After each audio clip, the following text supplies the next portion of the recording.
شروع اللہ کے نام سے جو بڑا مہربان نہایت رحم کرنے والا ہے۔ وہ آپ سے نئے چاندوں کے بارے میں سوال کرتے ہیں، آپ فرما دیجئے کہ یہ لوگوں کے معاملات اور حج کے اوقات کے تعین کا ذریعہ ہے، اور یہ نیکی نہیں ہے کہ تم گھروں میں ان کے پچھواڑے سے داخل ہو، بلکہ نیکی تو اس کی ہے جس نے پرہیزگاری اختیار کی، اور گھروں میں ان کے دروازوں سے آیا کرو اور اللہ سے ڈرو تاکہ تم فلاح پا سکو، اور اللہ کی راہ میں ان سے لڑو جو تم سے لڑتے ہیں، اور زیادتی نہ کرنا، بے شک اللہ زیادتی کرنے والوں کو پسند نہیں کرتا۔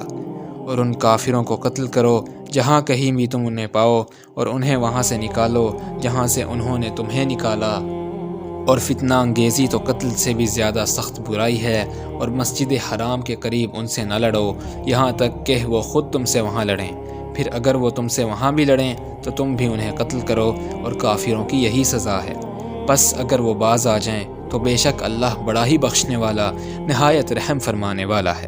اور ان سے لڑتے رہو یہاں تک کہ فتنہ باقی نہ رہے اور دین صرف اللہ ہی کا ہو جائے، پھر اگر وہ باز آ جائیں تو ظالموں کے سوا کسی پر سختی روا نہیں۔ حرمت والے مہینے کے بدلے حرمت والا مہینہ ہی ہے، اور تمام حرمتوں کا بھی بدلہ ہے۔ پھر جو تم پر زیادتی کرے تو تم بھی اس سے اسی طرح سے بدلہ لو جیسا کہ اس نے تم پر زیادتی کی ہے، اور اللہ سے ڈرو اور جان لو بے شک اللہ پرہیزگاروں کے ساتھ ہے۔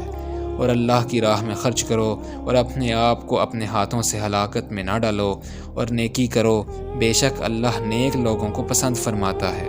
اور حج اور عمرہ پورا کرو اللہ کے لیے، پھر اگر تم روک لیے جاؤ تو پھر جو بھی قربانی میں سے میسر ہو پیش کر دو، اور اپنے سر نہ منڈواؤ یہاں تک کہ قربانی کا جانور اپنے مقام پر پہنچ جائے۔ پھر اگر تم میں سے کوئی بیمار ہو یا اسے سر میں کچھ تکلیف ہو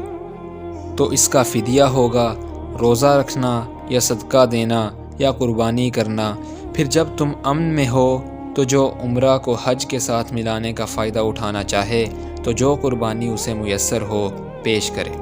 پھر جو قربانی کی حیثیت نہ رکھتا ہو تو حج کے دنوں میں 3 روزے رکھے، اور 7 روزے جب تم گھر واپس آؤ، یہ پورے 10 روزے ہوئے۔ البتہ یہ رعایت اس کے لیے ہے جس کے گھر والے مسجد حرام کے قریب نہ رہتے ہوں، اور اللہ سے ڈرو اور جان لو بے شک اللہ بہت سخت سزا دینے والا ہے۔